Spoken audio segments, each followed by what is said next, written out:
اللہ کے نبی صلی اللہ علیہ وسلم سے ایک رات میں تراویح اور تہجد کے نام سے دو الگ الگ نماز ثابت نہیں ہے. آپ نے ایک ہی نماز پڑھی ہے. وہی نماز جسے ہم عام دنوں میں تہجد کہتے ہیں، وہی نماز رمضان میں تراویح کہلاتی ہے.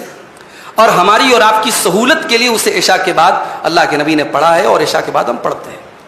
تو ہمیں اور آپ کو اگر ثواب حاصل کرنا ہے تو ہم تراویح کی نماز میں جماعت سے 8 رکعت تراویح پڑھ رہے ہیں، 3 رکعت وتر پڑھ رہے ہیں، ہمیں پورا ثواب مل رہا ہے. اللہ کے نبی فرماتے ہیں کہ جو امام کے ساتھ تراویح کی نماز پڑھتا ہے اس کو رات بھر قیام کرنے کا ثواب ملتا ہے. شرط یہ ہے کہ پوری نماز پڑھے، حتی ینصرفا، جب تک امام اپنی نماز کو کمپلیٹ نہ کر لے تب تک وہ نماز سے فارغ نہ ہو. تو آپ نے تراویح پڑھ لیا، وتر پڑھ دیا، آپ کو پوری نماز کا ثواب ملا.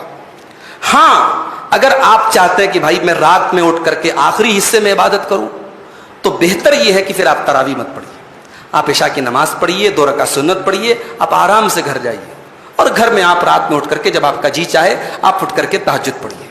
اس میں آپ کو دیر رات میں پڑھنے کا ثواب تو ملے گا مگر جماعت سے پڑھنے کا جو ثواب ہے وہ آپ کو نہیں ملے گا. اور اگر آپ ایسا کرتے ہیں کہ مسجد میں بھی آپ 8 رکعت پڑھ رہے ہیں اور گھر بھی جا کے بھی آپ تہجد پڑھ رہے ہیں تو یہ سنت سے اس کی دلیل نہیں ملتی ہے. یہ ہم یہ تو نہیں کہتے کہ یہ ناجائز ہو جائے گا، غلط ہو جائے گا، لیکن یہ مناسب نہیں ہوگا. ہمارے لیے بہتر کیا ہے؟ ہمارے نبی کا